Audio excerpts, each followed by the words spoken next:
कवायद है उसकी जानकारी भी हम आपको दे रहे हैं और तस्वीरें भी दिखा रहे हैं। आप देखिए एम्बुलेंस यहां पर तैयार है, एक एम्बुलेंस नहीं 41 एम्बुलेंस यहां पर तैयार की गई हैं और सारी सुविधाओं से लैस कि अगर किसी श्रमिक को स्वास्थ्य की कोई भी दिक्कत, कोई भी परेशानी होती है तो मौके पर भी उसको प्राथमिक उपचार दिया जा सके।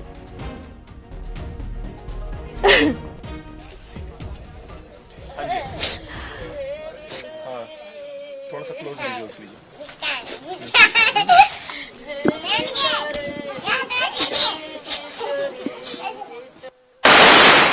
ये भीतर फंसे हुए श्रमिकों के परिजन हैं, उनके चेहरे के भाव आप देखिए, ये खुशी के आंसू हैं, वो रो रहे हैं क्योंकि उनको मालूम है कि उनके अपने जो भीतर फंसे थे वो 17 दिन बाद बाहर निकल रहे हैं।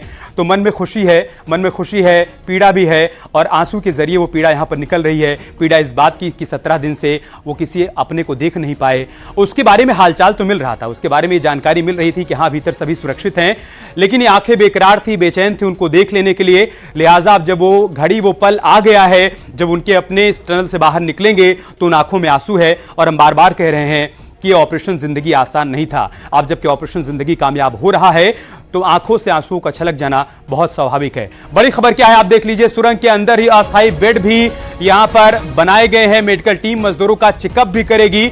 हम बार बार आपको कह रहे हैं कि वहां पर मजदूरों को निकालने के बाद फौरन एक प्राथमिक उपचार भी किया जाएगा, उनका चेकअप किया जाएगा। और सुरंग के भीतर 5 से 6 बेड बनाए गए हैं। टनल रेस्क्यू के भीतर की बड़ी खबर यह कि वहां पर 5 से 6 बेड बनाए गए हैं। जब बारी बारी से मजदूरों को निकाला जाएगा तो वहीं पर उनका चेकअप भी किया जाएगा। अगर वो पूरी तरीके से स्वस्थ नहीं हुए तो फौरन एम्बुलेंस के जरिए उनको चिन्याली सौड़ सामुदायिक स्वास्थ्य केंद्र भेजा जाएगा। लेकिन दुआ सब यही कर रहे हैं कि भीतर सब सुरक्षित हो। और उत्तराखंड के हमारे एडिटर अनुपम त्रिवेदी जी इस वक्त हमारे साथ जुड़ चुके हैं। अनुपम जी, वो खबर आने वाली है, वो घड़ी, वो पल आने वाला है जिसका इंतजार हम सभी को बीते 17 दिनों से था। मजदूर सुरक्षित बाहर निकलने वाले हैं। बड़ी खबर यही कि एनडीआरएफ की टीम भीतर पहुंच चुकी है, मॉक ड्रिल कर रही है। इसके आगे का फेज ये होगा कि वहां से मजदूरों को निकालने का काम शुरू कर दिया जाएगा। बिल्कुल हमें देखिए, सारी तैयारियां हो चुकी हैं। आज ब्रेक थ्रू मिला है, कई दिनों की मेहनत लगी है। 17वां दिन आज है जब ये पूरी घटना हुई थी और कई बार कई एक्सपर्ट्स की टीम इसमें जुटी है। और फिलहाल जब मजदूरों को बाहर निकाला जाएगा टनल से एक एक करके, तो उनको अस्थायी तौर पे वहाँ एक बेड्स वगैरह लगाए गए हैं, जैसे कि अभी आप जानकारी दे रहे थे। उनको वहाँ रोका जाएगा, कुछ देर उनका चेकअप होगा। वो इसलिए भी होगा ताकि वो एक सुरंग के वातावरण से निकल के जब बाहर आएंगे तो एक्टिविटाइज हो सके, वहाँ के वातावरण में ढल सके। उसके बाद इन सभी को चिन्याली सौड़ हॉस्पिटल जो है वहाँ पे पूरी व्यवस्था की गई है, वो एडमिट किया जाएगा, क्योंकि कई दिनों से वो लोग सीधे अंदर हैं तो उनका पूरा थॉरो चेकअप होगा। इसके अलावा वहाँ हेलीकॉप्टर्स की भी व्यवस्था की गई है, जो जानकारी हमें सूत्रों के हिसाब से मिल रही है। चिन्याली सौड़ में ही अगर जरूरत पड़ी तो उन्हें एयरलिफ्ट करके जो ऋषिकेश में एम्स है वहां भी शिफ्ट करा जाएगा। और कोशिश ये है कि ये सब काम जल्द से जल्द हो जाए ताकि किसी को दिक्कत भी ना आए। अंधेरा होने से पहले अगर जरूरत हुई तो उन्हें एयरलिफ्ट भी कर लिया जाए। जी अमित, सही बात है, अगर जरूरत पड़ती है तो एयरलिफ्ट भी कर लिया जाए। लेकिन फिलहाल सभी की तरफ से प्रार्थना की जा रही है कि वो नौबत ना आए, क्योंकि जैसा कि एनडीआरएफ के जवान भीतर पहुंचे हैं और उन्होंने मजदूरों की पहली तस्वीर, पहली झलक बताई है बाहर कि हां भीतर सभी लोग सुरक्षित हैं और सभी के चेहरे पर सुकून का वो भाव है। तो इसका मतलब यह है कि बाहर निकलने के बाद शायद वो नौबत आए ना कि उनको एयरलिफ्ट करना पड़े, लेकिन अगर ऐसी नौबत आती है तो उसकी भी तैयारियां वहां पर हैं। अनुपम जी, सीएम धामी भी वहां पर मौजूद हैं। एक बार नहीं, 7 बार सीएम धामी वहां पर गए। पीएम मोदी लगातार उनके संपर्क में रहे और लगातार युद्ध स्तर पर प्रयास किए गए। वो प्रयास दिल्ली से लेकर देहरादून और उत्तरकाशी तक किए गए और उन्हीं प्रयासों का परिणाम है जो कुछ देर बाद सामने आने वाला है। अनुपम जी, बिल्कुल अमित, आपने बिल्कुल ठीक कहा। प्रधानमंत्री कार्यालय सीधे उत्तराखंड सरकार के साथ संपर्क में था। मुख्यमंत्री खुद वहां कैंप कर रहे हैं पिछले कई दिनों से। लगातार सारा कामकाज सरकार का वहीं से चल रहा है और रोज अधिकारियों की मीटिंग होती है। तमाम तरीके के जो एक्सपर्ट है, टनल के एक्सपर्ट है, इंटरनेशनल है, नेशनल है, हमारे जितने जहां भी जिसको जो भी अनुभव है, सबने अपना अनुभव साझा करे, क्योंकि ऐसा ऑपरेशन होगा भारत के इतिहास में रेस्क्यू का, शायद सबसे बड़ा ऑपरेशन होगा टनल की जब कभी बात आएगी, कि जिसमें ये अंदाजा लगाना बहुत मुश्किल था कि हो क्या रहा है। इसलिए बहुत सब कुछ ऑप्शंस देखे गए। अभी आप देखिए कि दो जगह से ड्रिलिंग हो रही थी, सामने से भी, ऊपर से भी, और फाइनली वो अब घड़ी आ गई है जब उनका वहां तक पहुंचा गया है, मजदूर पहुंचा गया है और कुछ देर में उनको बाहर निकाल लिया जाएगा। हमें सही बात है। 21 तारीख वो अहम तारीख थी अनुपम जी, जब पहली तस्वीर सामने आई मजदूरों की, और वो तस्वीर ये थी कि सभी लोग भीतर सुरक्षित थे। जो पाइप डाला गया वहां पर 6 इंच का पाइप, उसके जरिए ही कैमरा डाला गया और भीतर ये पता चला कि हाँ सभी 41 जिंदगियां सुरक्षित हैं। सुकून देने वाली ये तस्वीर थी, और वहीं से हम कह सकते हैं कि हमारी उम्मीदें और प्रबल हो गई कि हम सभी को सुरक्षित बाहर निकाल लेंगे। अनुपम जी, ये बात आप ठीक कह रहे हैं, क्योंकि देखिए इस तरीके के ऑपरेशंस में होता क्या है कि कोई लोग सुरंग के अंदर हैं, 40 जिंदगियां वहां पर थी, तो उसके बारे में ये पुख्ता कर लेना जरूरी था, कहीं कोई बीमार तो नहीं है, कहीं कोई दिक्कत में तो नहीं है। तो इसके लिए जरूरी ये था कि संपर्क बने। आवाज के थ्रू संपर्क तो हो रहा था शुरू में, वॉकी टॉकी के थ्रू, लेकिन उसके बाद जो भी कैमरा पहुंचा है वहां से कंफर्म हुआ कि सब लोग सुरक्षित हैं और उनको जो भी मुहैया है, थोड़ी बहुत दवाइयों की किसी को जरूरत पड़ी, कुछ लोगों को छोटी मोटी तकलीफें थी, कुछ को बुखार की जैसी शिकायतें आई, उनको दवाइयां प्रोवाइड करी गई। उसके बाद स्थितियां काबू में आई। उन्हें भी शायद हौसला मिला होगा जो अंदर उतने दिनों से कैद थे, कि नहीं अब कुछ चीजें बहुत जल्द हो जाएंगी और हम शायद यहाँ से निकल पाएंगे। और पूरी कोशिशें सरकार की तरफ से हुई हैं, तमाम लोगों की मेहनत है। देखिए जो दिन रात वहां बाहर टनल के बाहर मजदूर लगे रहे, नॉन स्टॉप लगे रहे, 24 घंटे काम चला, और उसकी मेहनत का नतीजा आज ये है कि कहीं ना कहीं हम बिल्कुल अब अपनी कामयाबी की मंजिल के बिल्कुल करीब है। सही बात है। और मेहनत के साथ साथ आस्था भी है। जिस तरीके से बाबा भोगनाथ की वहां पर अस्थायी प्रतिमा स्थापित की गई, उनका मंदिर स्थापित किया गया, वहां पर पूजा की गई और उसके बाद ऑपरेशन को आगे बढ़ाया गया। और हम एक तस्वीर ये भी दिखा रहे हैं अनुपम जी कि सीएम धामी भी वहां पर बाबा भोगनाथ के सामने वो नतमस्तक हो रहे हैं, क्योंकि उनको भी मालूम था कि जहां पर मानवीय प्रयास जो है वो विफल होने लगते हैं तो वहां पर दैवीय चमत्कार की भी जरूरत पड़ती है। और कह सकते हैं कि शायद आज वो चमत्कार भी यहां पर हुआ है। बिल्कुल अमित, देखिए कल प्रधानमंत्री ने भी जब ये बात कही कि देश भर में लोग प्रार्थना करें, उनका भी अटूट विश्वास हमेशा रहा है आस्था में। और उस तरीके से जो ये बाबा भोगनाथ की बात हो रही थी लोगों का, देखिए क्योंकि उत्तराखंड देवभूमि है, यहाँ पल पल में कण कण में देवता बसते हैं, हर गांव में, हर कुछ कदमों पे, हर कस्बे में अलग अलग देवता हैं, ग्राम देवता हैं, लोग बहुत मानते हैं, उनकी बड़ी मान्यताएं हैं। तो कहीं ना कहीं देवता को लेके भी मान्यता थी और उनकी तरफ को पूजा करी गई। मैं माफी के साथ आपको रोक रहा हूं अनुपम जी, एक तस्वीर आ रही थी वो दर्शकों को एक बार फिर से दिखा देते हैं। ये वो अस्थायी हॉस्पिटल है जो कि टनल के भीतर ही बनाया गया है। 5 से 6 बेड वहां पर तैयार किए गए हैं। हम अपनी प्रोडक्शन टीम से कहेंगे कि एक बार वो तस्वीर फिर से दिखाएं। ये वो 5 से 6 बेड है जो वहां पर अस्थायी तौर पर तैयार किए गए हैं कि जब एनडीआरएफ की टीम उन मजदूरों को लेकर बाहर आएगी तो इसी बेड पर उनका प्राथमिक उपचार किया जाएगा, उनका मेडिकल चेकअप होगा। ये देखिए आप, ये 5 से 6 बेड हैं। डॉक्टर्स की टीम भी यहां पर मौजूद है, सभी दवाइयां यहां पर मौजूद हैं, ताकि अगर उनको इसकी जरूरत पड़ती है, प्राथमिक उपचार में उनको इसकी जरूरत पड़ती है तो सब कुछ यहां पर मौजूद रहे। और यहां मेडिकल चेकअप के बाद अगर उनको जरूरत पड़ेगी आगे चिन्नाली और भेजने की, तो उसके लिए एम्बुलेंस भी तैयार है, जैसा हम आपको बार बार बता रहे हैं। आप देखिए यहां पर सभी इक्विपमेंट यहां पर मौजूद हैं, सारी मेडिकल सुविधाएं यहां पर मौजूद की गई हैं। 5 से 6 बेड हैं और उसका कारण यह कि सभी मजदूर चूंकि एक साथ नहीं निकलने वाले हैं, वो बारी बारी से निकाले जाएंगे। तो जैसे जैसे एक मजदूर को निकाला जाएगा यहीं पर उसका मेडिकल चेकअप होगा और उसके बाद आगे तय किया जाएगा कि उनको चिन्नाली भेजा जाए या फिर वो पूरी तरीके से स्वस्थ हैं, उनके परिजन वहां पर मौजूद हैं, उनसे उनकी मुलाकात करवाई जाए। अनुपम जी, यहां पर एक बात का जिक्र करना और जरूरी हो जाता है कि ये रेस्क्यू ऑपरेशन एक रिसर्च भी है, एक सबक भी है। भगवान न करे आगे अगर कभी इस तरीके की चुनौती सामने आती है, न सिर्फ देश के किसी हिस्से में बल्कि दुनिया के किसी हिस्से में, तो ये रेस्क्यू ऑपरेशन एक रिसर्च का विषय भी होगा कि किस तरीके से वहां पर 41 जिंदगियों को सुरक्षित बचाया गया था।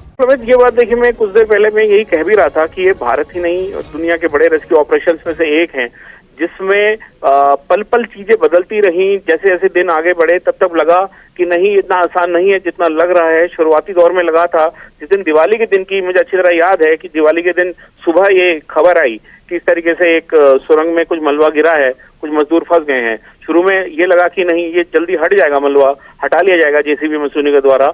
और जैसे जैसे दिन आगे बढ़े टिपिकल ये परेशानी होती गई और उन तक पहुंचना ऐसा लगा कि इतना आसान नहीं है जितना हो रहा है। कोर्स ये आपने बिल्कुल बात सही कही है कि एक रिसर्च का विषय होगा और फ्यूचर में जितने भी जहां भी जो प्रोजेक्ट्स बनेंगे, खासकर टनलिंग से जुड़े, उसमें जरूर अब आगे को और ज्यादा सुरक्षा मानकों का ध्यान रखा जाएगा। इसी से जुड़ी ये भी खबर थी कि जो नेशनल हाईवे अथॉरिटी है उन्होंने दोबारा से पूरा देश भर में जितनी सुरंगें जहां भी बन रही हैं एनएचएआई के प्रोजेक्ट्स में, उनका उन्होंने दोबारा से रिव्यू करा है, सेफ्टी ऑडिट का रिव्यू करा है।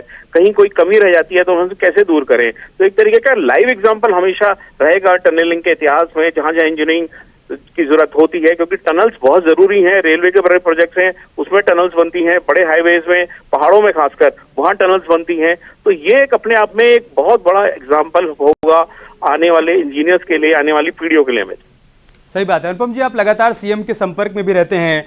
बीते 17 दिनों में उनकी जो मनोस्थिति थी, उनके मन में जो चल रहा था इन 41 जिंदगियों को बचाने को लेकर, बातचीत के दौरान अगर आप जान पाए हो, उसको समझ पाए, उन्होंने आपके साथ साझा किया हो कि उनके लिए ये ऑपरेशन कितना चुनौतीपूर्ण है, और बार बार वो कहते रहे कि हमारी प्राथमिकता है कि हमको सभी को सुरक्षित बाहर निकालना है।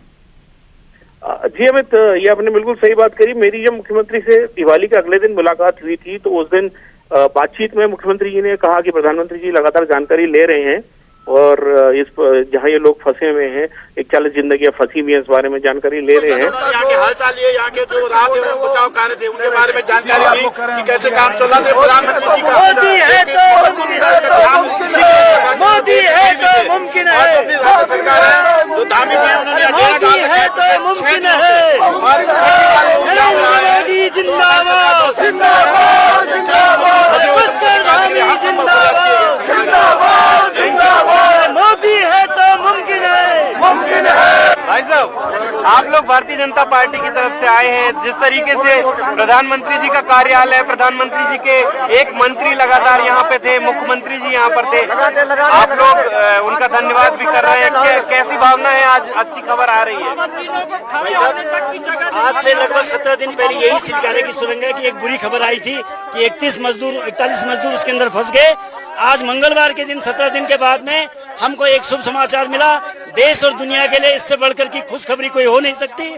लेकिन इन तमाम जो 17 दिनों का प्रयास रहा, उस प्रयास में हमारे देश के यशस्वी प्रधानमंत्री श्री नरेंद्र मोदी जी और इस प्रदेश उत्तराखंड के जो देवभूमि के नाम से जानी जाती है, वहाँ के यशस्वी मुख्यमंत्री पुष्कर धामी जी के, जिन्होंने बराबर यहाँ पर अपना कैंप कार्यालय खोल करके रात दिन उन 41 मजदूरों की चिंता करते हुए, अपने सारे कामकाज को छोड़ते हुए उनकी चिंता की, और देश और दुनिया की जो भी नवीनतम टेक्नोलॉजी है, उस टेक्नोलॉजी को यहाँ पर किसी भी कीमत पर मंगाने में कोई कोर कसर नहीं रखी। प्रधानमंत्री जी स्वयं शाम को अपने तमाम जो उनके पीएमओ ऑफिस के यहाँ पर कार्यकर्ता थे, उनको यहाँ पर भेजते थे, उनके रिपोर्टिंग लेते थे, अपडेट रहते थे। अमेरिका, जर्मनी, फ्रांस, तमाम तरह की जो सुरंग के क्षेत्र में जो देश एक्सपर्ट हैं, उनकी टेक्नोलॉजी में कहीं भी धन की बाधा आड़े नहीं आने दी। और आज ये समाचार जो हम सब के लिए है, उन 41 लोगों के परिवारों के लिए, जो दुनिया की नजरों के आज एक, आप कह रहे हैं मोदी है तो मुमकिन है। जी, हमारा तो यही है कि ये काम। तो बीजेपी के तमाम कार्यकर्ता और समर्थक थे जिनको ये विश्वास था कि हाँ, ये ऑपरेशन सफल होगा। 17 दिन पहले जब ये खबर सामने आई थी तो कहा गया था कि एक बुरी खबर है, लेकिन आज 17 दिन बाद मंगलवार का दिन है और आज ये शुभ मंगल खबर सामने आई है कि हाँ, रेस्क्यू ऑपरेशन अपने अंतिम पड़ाव में है। सभी मजदूरों को किसी भी वक्त सुरक्षित बाहर निकाला जाएगा। एक बार फिर से अपने सहयोगी दीपांकर के पास चल लेते हैं, जो कि मौके पर ही मौजूद हैं और आज से मौजूद नहीं है, कई दिनों से मौजूद हैं। सबसे सटीक तस्वीर पहुंचा रहे हैं, सबसे सटीक जानकारी पहुंचा रहे हैं, और उन्होंने बहुत पहले ही बता दिया था कि इस ऑपरेशन में समय लगेगा। जी, इस ऑपरेशन में समय लगेगा, लेकिन कामयाबी मिलेगी। एक बार फिर से दीपांकर के पास चलते हैं। दीपांकर, अभी और कितना समय, क्या जानकारी?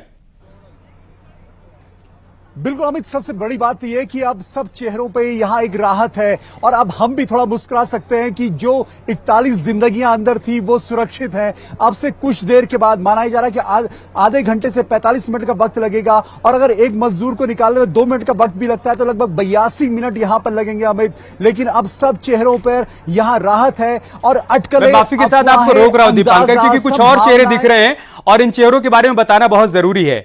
ये वो लोग हैं जिनके अपने टनल के भीतर फंसे हुए हैं। ओडिशा के भी कई मजदूर भीतर फंसे हुए हैं और ये उनके अपने हैं जो बाहर लगातार प्रार्थना कर रहे थे, दुआ कर रहे थे। अभी थोड़ी देर पहले आपने इनको सुना भी। ये भीतर फंसे हुए एक मजदूर की मां है जिनके मन में विश्वास था, ये भरोसा था कि उनका बेटा वापस निकलेगा।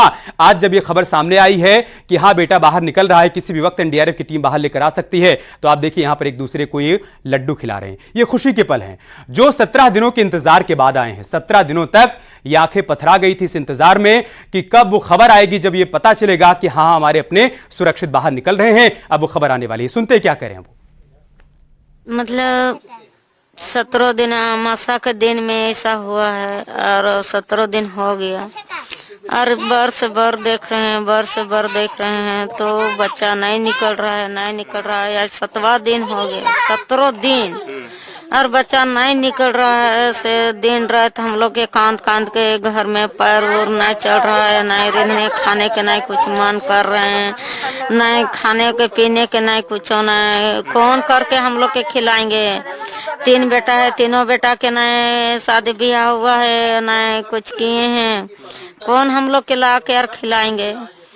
तो बेटा के हमको कहते हैं कि जल्दी से जल्दी निकाल दो, बस जल्दी से जल्दी वापस कर दे तो सरकारें हमरा मदद है, सरकारें हमरा भगवाने सब लगाए तो हैं। 17 दिन इस माँ ने इंतजार किया कि कब वो खबर आएगी जब उनको मालूम चलेगा कि हाँ उनका बेटा बाहर सुरक्षित निकल रहा है। हम सभी लोग खुश हैं दीपांकर, हम सभी लोग खुश हैं इस बात को लेकर कि हाँ किसी भी वक्त मजदूर बाहर निकल सकते हैं, लेकिन एक माँ से ज्यादा खुश और कौन हो सकता है जिसको ये मालूम चले कि 17 दिन बाद उसका लाल, उसका बेटा उस अंधेरे से उजाले की तरफ निकलने वाला है जिस उजाले पर उसकी माँ खड़ी है। बिल्कुल अमित, ये जो 17 दिन रहे इसमें आशा, निराशा, उम्मीद, आकांक्षा, अफवाहें, अटकलें, वो सब कुछ रहा इस पूरे ऑपरेशन में, जो एक ऑपरेशन साइट पे किसी ने जिसकी उम्मीद नहीं की थी। और इसमें बहुत बड़ी बात थी तो सिर्फ और सिर्फ उम्मीद इस बात की कि एक दिन जरूर वो लोग बाहर निकलेंगे। और 21 तारीख का भी जिक्र इसमें हमेशा होगा कि 21 तारीख वो दिन था जब उनको ये पता लगा कि उनके अपने जिंदा है, अंदर सुरक्षित है। इसके साथ साथ इस ऑपरेशन को बहुत बातों के लिए याद किया जाएगा। इस ऑपरेशन को याद किया जाएगा सबसे बड़े टनल रेस्क्यू ऑपरेशन के लिए दुनिया में। भारत में इसे सबसे सुरक्षित टनल रेस्क्यू ऑपरेशन के तौर पे याद किया जाएगा जो प्रधानमंत्री नरेंद्र मोदी की निगरानी में हुआ। इस रेस्क्यू टनल ऑपरेशन को बाबा बौखनाथ के लिए याद किया जाएगा। इस टनल ऑपरेशन को एक सबसे खास तस्वीर के लिए याद किया जाएगा। मैं अपने कैमरा से संदीप से कहूं तो तस्वीर, वाकई उस तस्वीर के बाद यहां बहुत कुछ बदला। इस पर सिर्फ आप भरोसा कर सकते हैं, यह अंधविश्वास की बात नहीं है, लेकिन लोगों का जो भरोसा है। कल जो तस्वीर भगवान शिव की नजर आई थी वो खड़े हुए दिखे थे भगवान शिव, और आज आप देखिए समाधि में भगवान शिव की वो पूरी यहां पर आकृति दिख रही है। और उनके सामने एक तस्वीर जो आज उभरी है यहां पर, वो जिस तरीके से नंदी का स्वरूप होता है, नंदी का स्वरूप और भगवान शिव समाधि में, इस तस्वीर के लिए भी सिलक्यारा को याद किया जाएगा। सिलक्यारा गांव हमेशा के लिए इस बात के लिए याद किया जाएगा कि देश और दुनिया का सबसे बड़ा टनल रेस्क्यू ऑपरेशन यहां पर चला। दुनिया की सबसे बेहतरीन मशीनें, दुनिया के सबसे बेहतर एक्सपर्ट, दुनिया के एक से एक बढ़कर वैज्ञानिक और 41 मजदूरों की जान बचाने के लिए जो कवायद हुई है पिछले 24 घंटे में, इस बात के लिए भी याद किया जाएगा कि जहां मशीनें फेल हुई, जहां साइंस फेल हुआ, वहां पर मजदूरों ने, इंसान ने अपने हाथ से इस ऑपरेशन को कामयाब बनाया। और इस बात के लिए भी इससे एक सबक सीखा जाएगा कि भविष्य में पूरी दुनिया में जब भी टनलिंग का वर्क होगा तो इसके रिसर्च एंड डेवलपमेंट जो R&D यहां से हुई है, जो कुछ यहां से सीखा गया है, उसके लिए याद किया जाएगा। और फिर मैं आपकी बात पर लौटूंगा कि जिस मां के शब्द हमने सुनाए, जो भी 41 अंदर हैं वो किसी न किसी मां के बेटे हैं, किसी के पिता हैं, किसी के चाचा, किसी के भाई, और उन सब के लिए ये बहुत जरूरी था कि वो सुरक्षित बाहर आते। जिस तरीके से हमने बताया कि रैणी की आपदा में जो 2021 में 7 फरवरी को आई थी सुबह 10:30 बजे, 200 से ज्यादा लोग टनल के अंदर दफन हो गए थे, किसी की अच्छी खबर बाहर नहीं आई। ये उम्मीद यहां पहले दिन से थी कि कोई अच्छी खबर आएगी। अलग अलग खबरें रही, न्यूज 18 ने जब भी खबर दिखाई पुख्ता दिखाई, क्योंकि अलग अलग तरह की खबरें आई कि अब फला एक ब्रेक मिल चुका है, अब एक ऑपरेशन इस तरीके से आगे बढ़ेगा। लेकिन क्योंकि एक गलत खबर आपके किसी के लिए एक बड़ी मुश्किल खड़ी कर सकती थी, तो पूरे ऑपरेशन को हमने दिखाया। मुख्यमंत्री ने यहां पर लगातार कैंपिंग की, 7 बार यहां पर पहुंचे, प्रधानमंत्री ने रोजाना फोन करके यहां हाल जाना। तो एक रेस्क्यू ऑपरेशन जहां प्रधानमंत्री इन्वॉल्व हो, प्रधानमंत्री का ऑफिस इन्वॉल्व हो, चीफ मिनिस्टर इन्वॉल्व हो, उनका ऑफिस इन्वॉल्व हो, गांव इन्वॉल्व हो, भगवान इन्वॉल्व हो, और जहां पूरे देश की नजर टिकी हो, 140 करोड़ लोग जहां इन्वॉल्व हो। और अमित, एक खास खबर आपको और दिखाऊंगा, वो ये कि कई एजेंसीज, कई मीडिया चैनल्स यहां से निकल चुके थे शनिवार की शाम, जब उन्होंने ये उम्मीद छोड़ दी थी कि ये ऑपरेशन कितना लंबा चलेगा। लेकिन जैसे ही उन्हें रास्ते में खबर मिली